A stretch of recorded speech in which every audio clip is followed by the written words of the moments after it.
Okay, cool. Well, damn. What's up, freak bitches?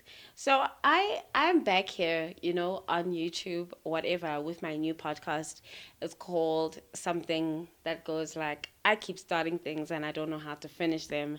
I don't know, maybe it's a mental illness. Okay, who cares? Episode 1. Here we go. I am here to just share some random thoughts that I put in a Word document quite neatly. And I thought, you know what? Let me just come share these thoughts, Maybe they could be useful to someone. So, here, the first thought I have is South Africa has a serious writing problem.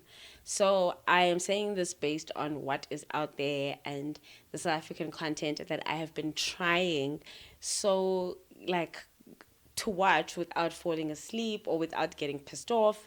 And yes, there are amazing South African, series and short movies and stuff. But unfortunately, those don't seem to get as much limelight as the vapid shit does. And we saw some of this vapid shit in adulting. And I just feel like, adulting as a show and its writers and its treatment was very unkind to women. And besides being unkind, I think just bordering on misogynistic. And I think a lot of this was pointed out by many people. But I was particularly intrigued by the depiction of Diminkis, our ghetto superstar in the show. And Deminkis, I really sympathized and empathized because I think I can understand, because I grew up in the township, and these were women that I grew up around. These were girls that I kind of like looked up to, so your typical kind of like quote unquote ghetto girl. And I feel like she was really done an injustice because she was given absolutely no depth. She was just a crazy toxic character, and I just found that wow. And it just made me lose hope. And I think, part of, what is also making me lose hope is that, like each and every other show that I watch is like, I don't know, it feels very distant from what I would consider reality or like real conversations. And I know I'm not in like each and every household knowing what people are really going through. And I know that ultimately what is on TV and is fiction doesn't necessarily have to be a reflection of real life, no. But I think as writers, we kind of have a responsibility. And ultimately, that kind of responsibility is revolves around perhaps reporting, reflecting, and as well as inspiring, because Lord knows that, what, I can say about being somebody, okhulele lokishini is that, xa uhlala elokishini, ubomi is not rigged in your advantage. Things are not close to you. That is by design. Do you understand? We were not meant to be here. We were put here because of the Group Areas Act. So we are here by force. You face so much poverty. You face so much judgment. You face all of these things, right? And to kind of wake up and choose an honest living, or to wake up and choose life, that's how I always put it. It's to wake up and choose life when life hasn't chosen you, but you are still like, I'm still gonna go for it, I'm still gonna try my best. And I think, those kinds of qualities in both Tiki Tiki and Diminkis were so wow. Like I just could not believe my eyes. And I think what I also found very intriguing with the story is that the characters, they do not grow, they do not evolve. In fact, the story finishes where it started, inside a club with women twerking. Like, you guys have not learned anything. And then the reward the other one gets for cheating and being a deadbeat dad is that his wife gets back together with him. The reward the other one gets for basically almost emotionally bribing his wife into having a baby is he gets his baby. And then what does the guy from the ghetto get? He gets death. What? You guys have to be kidding me. Anyways, thought number 2, trying to stay relevant in the slop economy. I feel 70 to 80% of what you are probably consuming online, on YouTube, on your feed, or whatever is just generally slop. So, how do we define slop? Slop is something that doesn't really contribute to your personal growth or to you learning anything, but it's just kind of there to kind of make you laugh. We think that slop is a new thing that came with AI, but I'm here to tell you that, when we started watching the kittens on YouTube, I think that's when the slop started taking over. So I think, just watch out for that slop intake. And if you are in the business of content creation, stay true, stay authentic, stay grounded.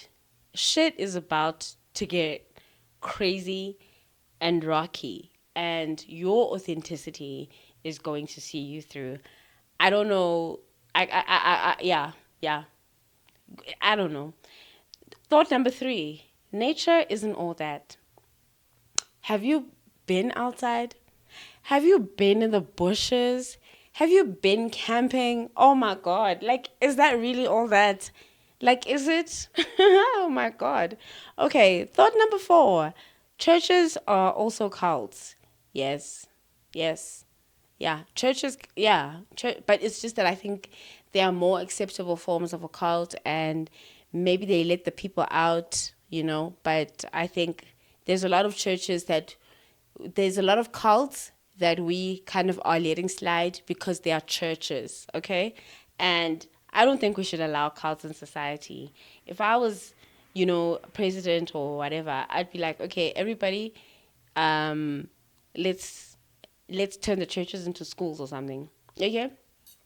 African spirituality is a box and is very limiting. I said what I said. 6, I'm officially done with manifesting. You can't think it into existence. You need to get your butt off the ground and work and grind for what you need. Okay?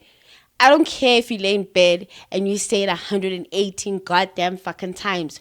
You are not going to get it by sitting your ass down and imagining it and doing a motherfucking vision board. You need to get to work. The VAT thing was weird, right? That's thought number 7. Like, tax the rich, guys. I don't fucking know. Like, what? Like, one moment they like, hey guys, hey, yeah, no, we think you guys, we should, tax it, charge you more VAT. And then all these businesses like F&B and shit, they were like, oh guys, this is so sad, but we're going up now as well, along with the VAT. And then the DA and the EFF, shame, they were like, no, you can't do this to the poor. And then, yeah, I don't know. I'm not here to report on that. But like, why are people like why the fuck are people so scared of rich people? Like, that's crazy. Thought number 8. Elon Musk and Kanye West are the same person. Like, think about it. Like, they're doing the exact same thing. And like, it actually made me realize that, especially when like black guys get rich, it's like they want to be white guys. Okay, thought number 9. The Handmaiden's Tale could only go so far with that plot. I'm not liking season 4. I don't know. I'm so bored, man. I'm like, okay, so now what? Now what? You know? Now what? Like, yeah. And also, thought number 10, Last of Us is going in an insane direction. I can't believe that happened. I don't want to put any spoilers here, but like, what in the Game of Thrones is happening? Like, I don't like that. I don't like that. No, no, no, no, no. And then my final and 11th thought is education is becoming an elitist activity, as is reading. So the other day I'm here, I'm just, on Facebook, I'm trying to catch up with my people, and then I see a post where like all these moms are saying that they are paying upwards of 2K, 3K, 6K for their toddlers to be in pre-primary. I said, "What are you doing?"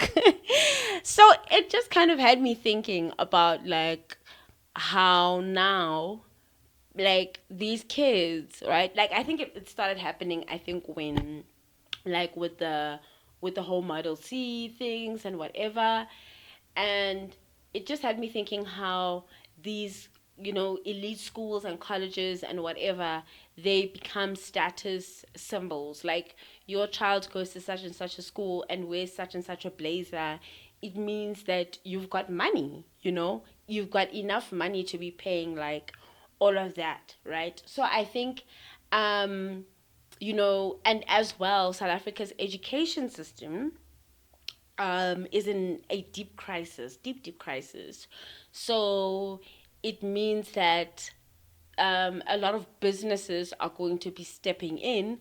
Businesses like Curo, Spark, Basa, but as well as, the old elite private schools and colleges and whatever, they come in and they solve the problem and the concern of the parents, that they want to just make sure that their child is okay, and is able to thrive and shit like that. So obviously they're going to take their children to these crazy fancy schools, and just so that their children can have it better, than they did, right? But in the process of doing that, they are enriching this business and they are enriching this system. And meanwhile, our government is continuing to fail our children. Um, and so I feel that, good education, it comes with it's like the price tag each and every year is going higher and higher and higher. And we need to be very wary of that as parents and try to not get trapped in that. I'm saying if you can afford to take your child to a great school, do that. But if you're like me and you can't afford it, don't beat yourself up. But give your child the tools, the confidence. Make sure that, what I do with my daughters is you need to work on your skill, whatever skill you have. So one of my daughters is an artist. The other one does everything from art to cooking to this to that. And I'm just like, you just need to do that shit every day and get to a level where by age 13, 14, you are a pro at that. There's no one who's going to tell you that you can't draw because you've been practicing this shit since you were 8. Okay? So, really, that has to kind of currently be our approach. And obviously, I also think books are becoming so expensive. And with so many things being online, people are just not willing to pay to read, Like, I'm not sure how much people actually download books. I don't know. But I mean, I think we can see that YouTube is an explosive platform simply because, and TikTok as well, simply because you can literally spend an entire day just scrolling through your phone. Like, you can spend an entire day doing that. And an hour of that could be used to touch a physical book and read it. And I encourage you to read as much as possible because, again, this is another activity that is going to become elitist. And again, the other factor around reading is time. We are always working. We are in late stage capitalism, so then there's not enough time to read. Yes, so that is the conclusion of my thought. Hopefully next week I'll be back with another list, of of my crazy thoughts. You can add your list in my comments. You can let me know what you think of my list. But thank you so much. And I hope you have, a productive rest of your day. If you liked this, please like, comment, subscribe. Yeah, peace. Thank you. Cut.